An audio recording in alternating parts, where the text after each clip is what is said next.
Coucou la YouTube compagnie, j'espère que vous allez bien. On est le dimanche 22, il est 21h30 je crois. Je n'ai toujours pas fini de ranger tout ce que j'avais à ranger. Je n'ai toujours pas décoré ma maison. Je n'ai pas fait plus de vidéos que ça. Bref. C'est comme ça. Bref, on se retrouve là pour une petite... je me suis dit, vas-y, pose-toi le cerveau 2 minutes. Une petite lecture, ça fait méga longtemps. J'y pense tous les jours et je ne le fais pas parce que j'ai pas le temps, parce qu'il y a un million de trucs et que voilà. Donc, je me suis dit, c'est le bon moment pour faire une petite lecture. Et du coup, je vais vous faire une lecture du livre de Richard Élie. Du grand livre des esprits de Noël. On est dans le thème 1. Alors j'ai pas trop regardé, enfin si j'ai plus ou moins regardé, je vais pas en lire qu'une je pense. Alors,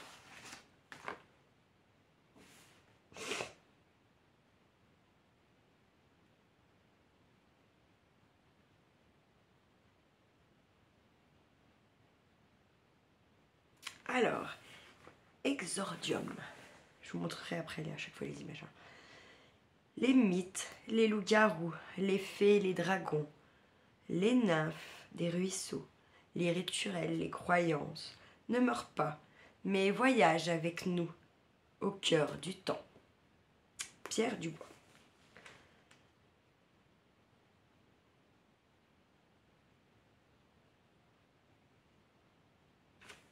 Allez, c'est parti. Au pied de la cheminée, 2 paires de chaussons bien rangés. Un parfum de cannelle emplit les pièces de la maison.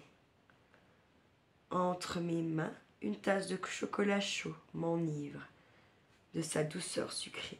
Mes yeux se posent sur la grande table où trône une nappe aux 1000 merveilles. Un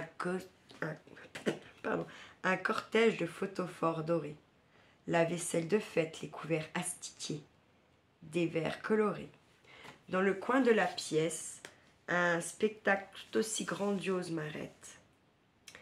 Je balaie du regard de bas en haut ce sapin, perdant déjà ses épines assaillies qui les parent la chaleur régnante.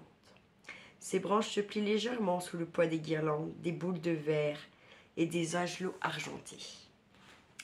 Au sommet de l'arbre, une étoile brille et se reflète jusque dans le papier des dizaines de cadeaux qui s'étalent sur le sol. Ils ont la promesse des rires des convives lorsque le temps sera venu de les leur distribuer.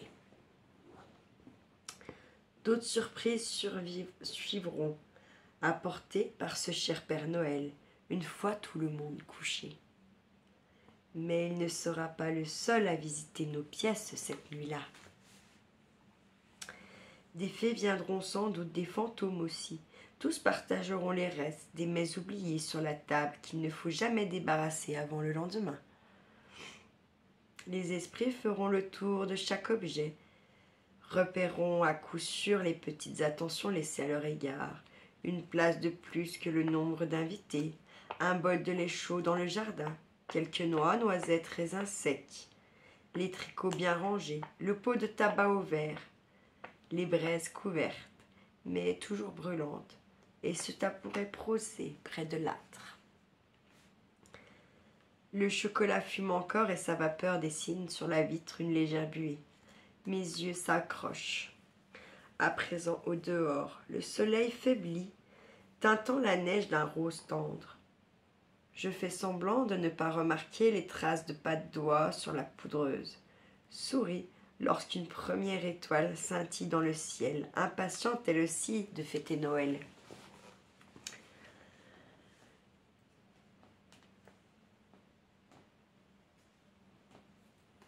J'ai perdu ma ligne. D'autres fileront bientôt, portés par les anges, et toutes les créatures de l'hiver s'animeront d'un seul coup. Charmantes ou mauvaises, apeurées ou bien à l'aise, suivant qu'elles se savent attendues ou bientôt chassées. Car ce temps est un temps de relais. Les esprits qui ont quitté leur territoire sauvage devront bientôt le rejoindre à nouveau. D'autres les remplaceront. Des semailles aux récoltes. Ainsi est la nature. Ainsi va le cycle de la vie.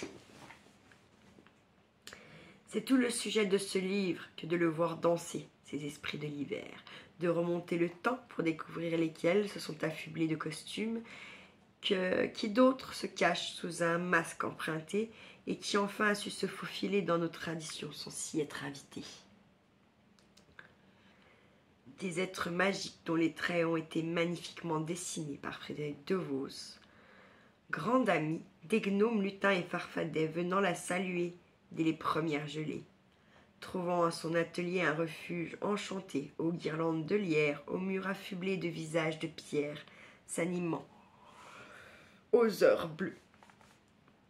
Un livre, un grimoire, pour tout connaître des secrets de cette fin d'année, de ce début de l'autre, de ces passages émerveillés où l'on entend chuchoter les fées et rire les elfes, où la reine des neiges et toutes les tempestaires jouent leur plus belle mélodie, où la vie elle-même vibre entre ombre et lumière, en ce temps hors temps, où l'éphémère se fait éternel, si ce n'est le contraire. Je pose ma tasse vide. Il me reste un mot pour terminer ce livre. En bas de la dernière page, 3 lettres à graver. Soudain, les bûches crépitent, des flammes s'élèvent et dans leur balai improvisé, je crois deviner une forme connue. Ainsi m'étant destiné, je laisse tomber la plume, je m'abandonne, ce dernier mot, car cette histoire est aussi la vôtre, elle, celle de vos hivers, une histoire donc sans fin. Hop, vous verrez pas, alors attendez, vous verrez pas si c'est mort.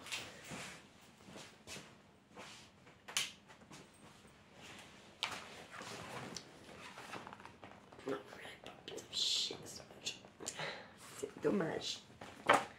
Je vous remontrerai ça une autre fois. Esprit de l'hiver à Noël triomphant. Glissant sous la poudre blanche, portée par le vent des tempêtes, se blottissant sous des planches craquant ou dansant avec les flammes de l'âtre, les esprits de l'hiver se manifestent durant toute la sombre saison. Les plus connus d'entre eux régalent les enfants de friandises et de jouets, et leurs reflets apparaissent même au grand jour. Ainsi, tout l'hiver durant, les fées, elfes et lutins s'expriment avec, pour point culminant, la merveilleuse nuit de Noël.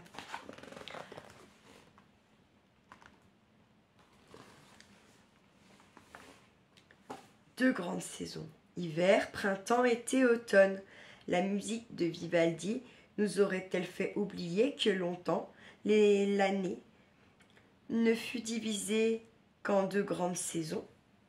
L'été voyait ses champs dorés caressés de la douceur des fées. Les greniers se remplirent du précieux grain. Les bottes de foin se succédaient sur le dos courbé de lutins toujours prêts à donner un coup de main aux fermiers qui savaient comment les amadouer. Un temps de dur labeur, mais aussi de joie, où les heures de travail s'entrecoupaient de guindailles. L'hiver, lui, se passait à d'autres tâches. On regagnait les maisons protégées du génie familial, et la météo rappelait alors aux gens combien ces caprices pouvaient se montrer douloureux. Ce temps d'antan n'avait pas de véritable début ni de fin. Il suivait la nature et son cycle, car tout était affaire de recommencement. Ainsi le soleil, l'allié des hommes de la terre, se couchait pour revenir à chaque aurore, au grand soulagement de ceux qui craignaient qu'ils ne disparaissent à jamais.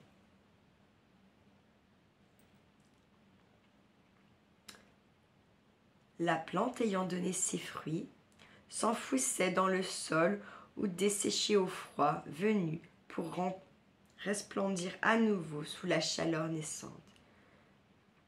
Et partout les esprits se montraient pour accompagner ce cycle, s'affirmant dans les bourrasques. Les pluies glaçantes, comme aux plus douces heures des crépuscules d'été, dans la lumière bleutée des fins de jour, ou dans un dernier acte de bonté, les fées couvraient les prairies d'une fine rosée. Ce temps éternellement cyclique était toutefois marqué de passages. L'année en comporte 4 principaux. Le 1er mai formait un couloir de pureté. C'est la belle Tenselt, où l'aubépine sacrée et ses fleurs blanches parfument les sentiers empruntés par les fées, et tant d'esprits errants sur la terre. En ce rendez-vous particulier, le 24 juin, la Saint-Jean, solstice d'été, fête solaire où brillent les feux protecteurs qui chantent la couleur des blés de la paille.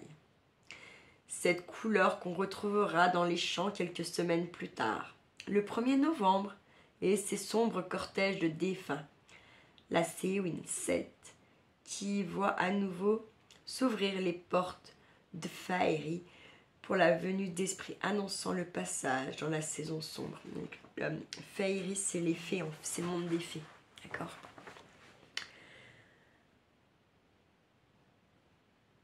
Enfin, le 25 décembre, autre célébration de la lumière où les esprits de l'hiver s'agitent une dernière fois avant de retourner à leur sommeil. Autour de ces dates, nous verrons au fil des pages d'autres moments clés, d'autres fêtes spirituelles oscillant avec l'idée de la lumière, l'abondance et la vie. Car les esprits de l'hiver portent autant la vie que ceux de l'été. L'un ne va pas sans l'autre. Le présent livre s'intéresse donc à cette moitié de l'année qui court de novembre à avril, rythmée par ses fêtes, ses rituels et surtout ses nombreux esprits accrochés à l'hiver, l'aidant à accoucher de grelons et de givre, animant les soirées autour de la cheminée, du poêlon, et triomphant à Noël au cœur de la froide saison, concentration ultime des forces hivernales, où tout se décide, tout se passe pour laisser la place à ceux de l'été où s'imposaient quelques mois encore, mettant alors en danger le cycle de la nature et la fragile existence de l'homme. La période sombre. À période sombre, esprit mauvais. Cela va de mise, mais que l'on se rassure, ils ne le sont pas tous. Pour autant, il n'y a aucune raison de vous les cacher. L'homme a toujours craint la nuit, et lorsque celle-ci s'allonge, c'est le territoire des sorcières et follets grimaçants qui s'élargit. Autrefois, alors que nos routes ne bénéficiaient pas de leur flot de loupiottes, les voyageurs hivernaux se montraient bien dangereux. Dans la nuit noire, l'homme perd ses repères, avance à tâtons, amputé qu'il est de sa vue et armé d'un pauvre odorat, soumis aux efforts provoqués par les craquements des branches sous le gel naissant, par les hurlements des vents et tempêtes qui glissent leurs cris à travers les chambranles des portes et fenêtres.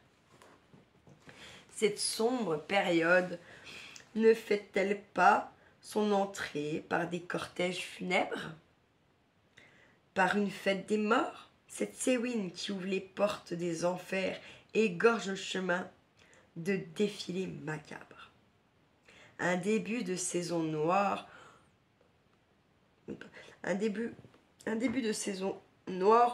où les lumières tremblotent dans des betteraves, des navets, des citrouilles creusées. C'est une première nuit de fantômes, de sorcières et de diables. Ça ne sera certes pas la dernière. Et que dire des ombres 6 semaines qui débutent le 29 novembre ou le lendemain de la Saint-Nicolas pour se terminer après l'épiphanie, période magique s'il en est, où tout peut se passer. Il est strictement interdit de cracher dans les flammes de l'âtre. Un esprit fâché pourrait en ressurgir. Si votre chat dort à l'intérieur de la maison, une compagnie fantôme viendra le faire à coup sûr miauler. Évitez surtout de brûler vos lettres, vos mots doux et vos secrets dans la poêle. Des chuchotements ne cesseraient de les répéter toutes les nuits. Oui, c'est là un temps sorcier dont il vaut mieux se méfier. Plus précis encore, le calendrier chrétien fait des jours séparant Noël de l'Épiphanie un temps qui marquera toute la prochaine année. Ce sont les 12 jours, ou plutôt les 12 nuits, où là aussi, défunts et fantômes errent entre nos deux mondes, participent au repas et aux veillées, un temps incertain où les présages vont bon train, à commencer par l'idée de lier ces 12 jours aux 12 mois de l'année et d'en scruter la météo, reflet du temps qu'il fera pour le mois correspondant, avec surtout toujours cette crainte liée aux récoltes. Un temps interdit de tabous, de folie, aussi dont témoignent encore quelques fêtes des fous, d'autres charivari, si c'est là placé en ce début de janvier. Au cœur de ce chaos aussi effrayant que nécessaire, Noël se fait phare, solide, diffusant sa lumière. C'est un premier jour d'espoir qui sera suivi de l'épiphanie, mettant un terme aux soubresauts malins, chassant les garous des jardins, les sorcières des perrons, soufflant les lutins des cheminées, rejetant les esprits sauvages vers les forêts et les prés. Excite ce temps hors du temps, et ses caortes elfiques, ces maliousines chantant leur puissant dessous les portes. Certes, il y aura encore quelques manifestations de ci de là, quelques pluies de grêle, quelques bourrasques de début de printemps. Mais on pourra aussi compter sur les feux d'Imbolc et de la Beltane pour y mettre de l'ordre. Autant de purifications nécessaires pour nettoyer la terre, frappée durant tout l'hiver par ces esprits tourmenteurs.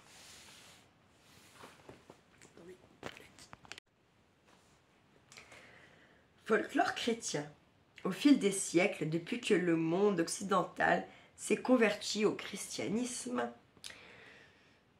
tout un folklore chrétien s'est également attaché à la Noël jusqu'à devenir le plus visible, le plus suivi de nos jours. L'étoile surplombant tout sapin rappelle celle de Bethléem, qui indiqua le chemin aux bergers et aux rois. Les anges s'ajoutèrent au cortège ancien pour apporter protection et répondre aux prières. Du côté de Cognac, on dit d'ailleurs que ce sont eux qui apportent les décorations du sapin et les retournent au paradis une fois l'arbre dévêtu et les guirlandes posées sur le bord d'une fenêtre. Autre grand acteur chrétien, les saints qui apportent les cadeaux, à commencer par Saint Nicolas, qui fait la joie des enfants le 6 décembre dans le Nord, la Belgique et la Hollande. L'histoire du grand saint est ponctuée d'événements miraculeux, dont la chanson des petits enfants, ressuscités après tomber sous le couteau du boucher, a fait le tour de l'Europe. Saint Martin est également un distributeur de cadeaux en cet hiver de merveilles, jusqu'au petit Jésus lui-même qui comble les souliers déposés de surprise en Champagne, dans le Roussillon et bien d'autres régions. De même, en Allemagne, en Suisse, où le Kriegsking visite les foyers, y abandonne jouets et bonbons pour preuve de son passage. On attribue encore aux animaux de la Grèce l'origine de cette croyance quand la nuit de Noël, les bœufs, les ânes, les chiens se mettent à parler, livrant les secrets sur leur maître, souvent en prononçant leur mort prochaine. Dans certaines régions, on avait d'ailleurs l'habitude de barricader les écuries et les étables lors de la nuit de Noël, davantage pour se protéger des révélations funestes que par crainte de voir les bêtes en sortir. Le temps des merveilles. À l'approche de Noël, les lutins s'éveillent. Leur bêtise se remarque de partout. Vos clés ont cette fâcheuse tendance à disparaître un peu plus qu'à l'accoutumée. On retrouve des boîtes de céréales renversées, des gâteaux grignotés, des grattements ou des petits pas se font entendre derrière les murs au grenier. Alors que les jardins se font faner et que les arbres lancent dans le ciel assombri leurs branches dénudées, des fleurs extraordinaires explosent et les plantes participent pleinement à ce charme hivernal. Les hommes se mettent à rechercher la légendaire fleur de fougère, qui n'apparaît qu'en la nuit de Noël, et promet richesse et pouvoir à celui qui l'accueille. En Bretagne, le noisetier transforme l'un de ses rameaux en branches d'or dont vous pourrez faire une puissante baguette, exaucant tous vos vœux. Si vous tombez sur un tel trésor, surtout, ne vous précipitez pas. Attendez les premiers coups de minuit, puis cueillez le rameau avant que le dernier son de cloche ne résonne dans la nuit. À ce moment-là, que la tentative n'échoue point, car si vous essayez en vain, vous serez enlevé par les fées. Autre plante miraculeuse qui fait écho à Noël, l'aubépine de Glastonbury, née du bâton planté par Joseph d'Arimathie, possédait cette faculté de fleurir 2 fois. La première floraison se manifeste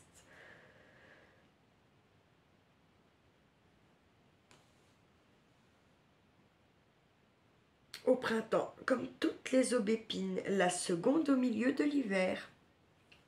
Un rameau fleuri était offert aux greffes nombreuses de la... Non, attendez, excusez-moi. Un rameau fleuri était offert chaque année au roi d'Angleterre, coutume qui se perpétue toujours grâce aux greffes nombreuses de l'arbre original, qui fut lui brûlé par les troupes d'Olivier Cromwell. La nuit de Noël est encore marquée de pierres qui se mettent à bouger, dolmens menhir, rochers se déplacent, tremblants, virevoltant, laissant découvrir par quelques heures seulement des trésors enfouis. Extraordinaire.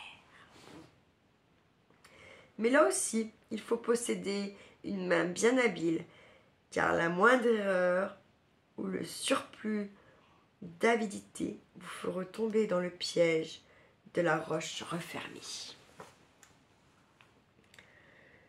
Est-ce parce que les gardiens du sauvage sont bien trop occupés à préparer leur farce, ou comme le rapportent d'autres croyances, parce qu'en cette nuit de Noël, les esprits perdent leur pouvoir, que ces fabuleux trésors s'offrent aux chanceux qui les dénichent? Nul ne sait. Mais le risque est toujours grand à vouloir s'enrichir sur le dos des lutins. Peut-être se vengeront-ils, peut-être s'enfuiront-ils. L'un ou l'autre de leur acte aura de fâcheuses conséquences, c'est certain. C'est pourquoi il vaut mieux survivre. C'est pourquoi il vaut mieux suivre les règles établies depuis des lustres et se montrer prudent en ce temps de merveille. Observer sans trop rouspéter les actes malicieux, le sapin redécoré au goût de ces génies familiers qui par ailleurs veillent sur les vôtres. Évitez de prolonger son bain, voire l'oublier totalement en ce soir réservé au bannique qui pincera évitablement quiconque se glissera dans son territoire. Ou choisir, comme en Sologne, de fermer à double tour la porte des maisons pour éviter la visite de tout esprit. Attendez. Je suis désolée, je bats, je fume. Ah, encore un petit peu.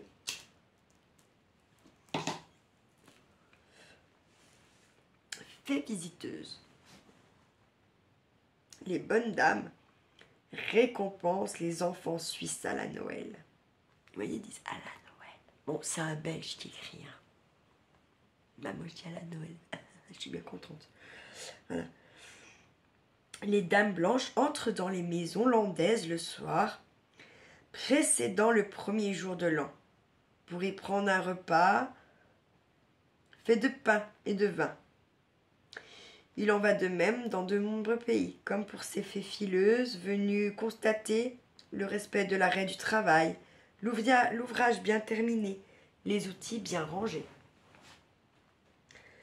À celles et à ceux qui obéissent, les joies de moi venir et malheur aux autres qui, pour gagner quelques cents de plus, ou parce qu'ils ont fait montrer d'un peu trop de paresse, usent de rouer au jour de l'an ou à Noël. Ceux-là connaîtront le courroux des fées. Fadesse lavandière, Blanquette et sorcière. Les dames sont nombreuses à sillonner la terre autour de ces dates magiques. Loin de se contenter de rencontrer en chemin d'apparitions fortuites au cœur des bois autrefois sacrés, les fées pénètrent dans les foyers, visitent les étables et y laissent les traces de cire tomber de leurs chandelles portées. Elles goûtent au parfum de nos mets, s'installent au coin de nos cheminées, s'adressent aux enfants dans leurs rêves. Partout elles agissent, bénissent, observent. La féerie de Noël porte bel et bien son nom.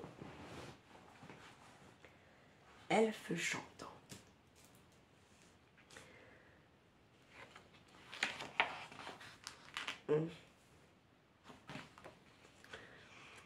Des centaines de créatures. Je vous montre pas les images parce qu'en fait il n'y en a pas forcément des dessins, c'est pour ça que je vous montre pas. Elfe chantant. Des centaines de créatures magiques entourent le solstice d'hiver. L'imagerie populaire de notre 21e siècle ne semble avoir retenu dans les contes et albums illustrés que de petites elfes aux chapeaux rouges et verts qui passent leur temps à confectionner des jouets pour que le Père Noël les distribue aux enfants le moment venu. On est loin des tontes et nises de Scandinavie qui jouent eux-mêmes autrefois le rôle de distributeurs de bonté et récompenses. Au Danemark, on dépose encore un bol de lait chaud dans quelques cours de ferme pour régaler ces petits êtres. En Islande, on entend toujours dans les champs ces hommages au peuple caché, déplaçant ses habitations à chaque premier jour de l'an. Vous trouverez en ce livre bien des traces de ces esprits de l'hiver, récompensant ceux qui ne les oublient pas. Bien des astuces pour les remercier, des recettes et offrandes à glisser dessous la table, dans la cheminée, au coin du jardin, ou sur le balcon enneigé. De quoi faire sourire les fées et danser les lutins. De quoi entendre à nouveau chanter les elfes au cœur de l'hiver.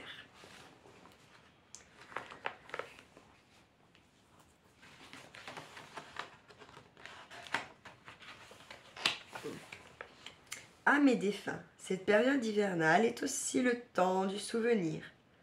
Elle débute d'ailleurs par une journée de commémoration où les cimetières se couvrent de fleurs, un moment de recueillement, de partage aussi avec les disparus.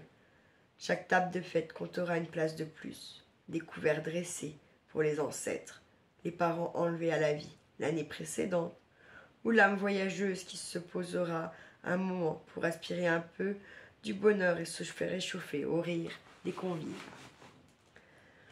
En Languedoc, on trouve encore cette part réservée aux morts sous la forme d'un plat de morue au lait, des haricots, de pruneaux entourant un gâteau.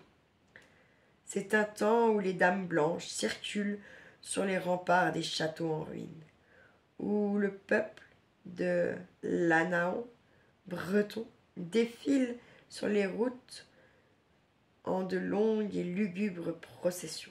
On reconnaît d'ailleurs ces cortèges fantômes aux flammes de leurs chandelles qui ne vacillent pas sous la bise. On raconte toujours en Bretagne que les noyés font de même et que l'on peut observer sur la mer de telles processions d'âmes défunts glissant sur l'eau. Des chapelles abandonnées où se célèbrent de singulières messes de Noël jusqu'aux villes et villages fantômes qui réapparaissent durant quelques heures ou dont on perçoit le son du clocher. Les témoignages façonnent pour nous affirmer que le cœur de l'hiver est propice aux phénomènes étranges. C'est autant une période où les âmes malheureuses viennent se racheter. Du défunt maudit pour avoir bravé un interdit et condamné à revenir chaque année pour participer aux messes de minuit, à l'âme en peine cherchant le délivrance en cette nuit miraculeuse. Les histoires de fantômes de Noël sont légion. Mais plus que l'effrayante rencontre, c'est un vrai moment de souvenir, de partage. Et il y a ainsi un beau message d'espoir pour ceux qui ont perdu un être cher, l'idée de pouvoir les honorer, les sentir, ouvrir son cœur en ouvrant sa maison aux âmes du passé. C'est ce qui fait de Noël une fête si particulière, où tant de personnes éprouvant des sentiments divers mêlés entre joie, tristesse. C'est ce qui fait toute la réelle beauté, comme tout temps hors du temps. On laisse venir à soi les échos du passé, on projette les joies à venir, on renoue les liens familiaux, on tisse plus solidement encore les amitiés. C'est une belle leçon de l'hiver que celle de nous souffler une fois de plus qu'il n'existe pas de barrière, que tout est cycle et recommencement, et que les vivants doivent apprendre à vivre avec les morts. Heureuse promesse, la période de Noël n'est pas une fin, c'est un début. On y célèbre moins l'année écoulée que la naissance de la suivante. Pas la fin de quelque chose, mais bien un éternel recommencement. Le soleil vainqueur, l'enfant Jésus dans sa crèche, c'est l'espoir retrouvé, un vrai temps de joie partagée, un moment de promesse de récolte future dont le reflet se joue à travers ces tables de fête. Gorgés de mets, tous aussi délicieux les uns que les autres, de ces jeux et jouets aussitôt adoptés par les enfants rieurs, de ces sucreries métaphores ultimes de l'abondance dans cette saveur aussi inutile aux hommes que précieuse à leur extase. Tout prépare à une année comblée, à se garder des malheurs et maladies. On conserve le pain de Noël pour guérir bêtes et gens.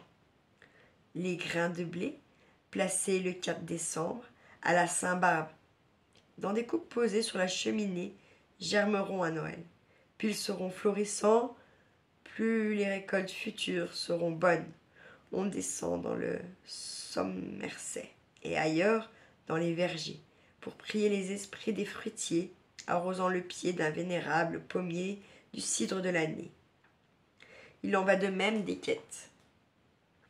Ces tribus d'enfants venant chanter dessous les fenêtres pour quémander quelques piécettes, de ces dons aux pauvres, de ces étrennes à certains corps de métier. Tous participent à la promesse d'une année sans encombre. Ils se conjurent bien au futur, celui de préserver sa maison des flammes en faisant offrande aux pompiers, celui d'être récompensé à son tour du geste solidaire octroyé aux mendiants. La maison se part d'amulettes. On s'embrasse sous le gui en se souhaitant mille choses. On échange des vœux de santé, de richesse, de réussite. Partout, les signes se multiplient pour que l'année soit fertile en idées et en récoltes. Les esprits ne sont pas oubliés. Des miels glissés sous la table, aux cendres couvertes, dans le feu. Chacun fait de son mieux pour que le génie familier et les petits visiteurs des soirs soient comblés. Et qu'ainsi, ils nous comblent en retour. Vous trouverez dans ce livre de nombreux exemples de quoi redonner à cette période sa véritable féerie, de quoi mieux comprendre chacun des gestes posés, de quoi redonner aux esprits de Noël et créatures de l'hiver toute la place qu'ils méritent dans vos pensées. Bon voyage au son des cheminées crépitantes, d'étincelles magiques, autour des tables brillantes, de victuailles bavardes, au cœur des nuits d'hiver, où dansent les fées. Voilà pour cette première partie du livre. Et on en sera donc à là, je vous montre, c'est le dessin. Comment mettre d'un ange.